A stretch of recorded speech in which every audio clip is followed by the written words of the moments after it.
To channel. ನನ್ನ ಚಾನಲನ್ನು subscribe ಮಾಡ್ಕೊಳ್ಳೋದನ್ನು ಮರಿಬೇಡಿ. ಇವತ್ತು ನಾನು ಹಾಗಲಕಾಯಿ ಗೊಜ್ಜನ್ನು ಮಾಡ್ತಾಯಿದ್ದೀನಿ.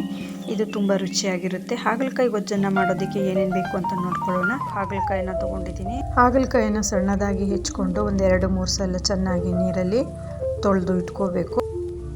ಒಗ್ಗರಣೆಗೆ ಈರುಳ್ಳಿ, ಟೊಮೆಟೊ, ಕರಿಬೇವನ್ನು ತೊಗೊಂಡಿದ್ದೀನಿ. ಹಾಗೆ ರುಬ್ಕೊಳ್ಳೋದಕ್ಕೆ ಈರುಳ್ಳಿ, ಒಂದು 4 ಸ್ಪೂನಷ್ಟು ಕಾಯಿ ತುರಿ, ಅರ್ಧ ಸ್ಪೂನ್ ಜೀರಾ ಪೌಡರ್,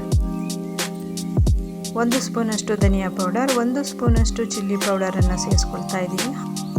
ಹುಣಸೆ ಹಣ್ಣು ಸ್ವಲ್ಪ ಜಾಸ್ತಿ ಸೇರಿಸ್ಕೊಂಡ್ರೂ ಚೆನ್ನಾಗಿರುತ್ತೆ.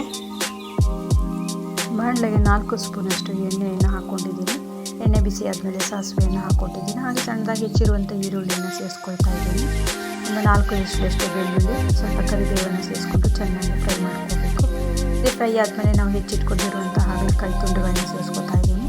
ಇದನ್ನು ಚೆನ್ನಾಗಿ ನಾವು ಫ್ರೈ ಮಾಡ್ಕೋಬೇಕು. ಎಣ್ಣೆಯಲ್ಲೇ ಇದನ್ನು ಫ್ರೈ ಮಾಡಿಕೊಂಡ್ರೆ ಇದರಲ್ಲಿ ಕಹಿ ಅಂಶ ಕಡಿಮೆ ಆಗುತ್ತೆ. ಹಾಗೆ ಇದಕ್ಕೆ ಸ್ವಲ್ಪ ಉಪ್ಪನ್ನು ಸೇರಿಸ್ಕೊಂಡು ಒಂದು 5ರಿಂದ 10 ನಿಮಿಷದಷ್ಟು ಫ್ರೈ ಮಾಡ್ಕೋಬೇಕು.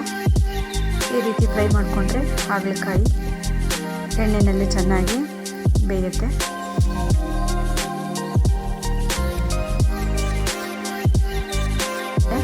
ಹೆಚ್ಕೊಂಡಿರುವಂಥ ಟೊಮೆಟೊವನ್ನು ಸೇರಿಸ್ಕೊಂಡು ಟೊಮೆಟೊ ಮೆತ್ತಗಾಗೋವರೆಗೆ ಸ್ವಲ್ಪ ಫ್ರೈ ಮಾಡ್ಕೋಬೇಕು. ಒಂದು 5 ನಿಮಿಷ ಚೆನ್ನಾಗಿ ಬೇಯಿಸ್ಕೊಂಡ್ರೆ ಸಾಕಾಗುತ್ತೆ.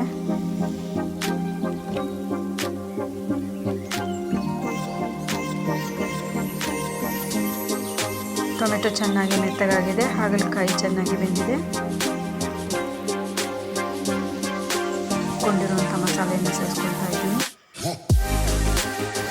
ನಮಗೆ ಗೊಜ್ಜು ಎಷ್ಟು ಬೇಕು ಅಂತ ನೋಡಿಕೊಂಡು ಸ್ವಲ್ಪ ನೀರು ಬೇಕು ಅಂದರೆ ಸ್ವಲ್ಪ ನೀರನ್ನು ಸೇರಿಸ್ಕೊಂಡು ಚೆನ್ನಾಗಿ ಕುದಿಸ್ಕೋಬೇಕು.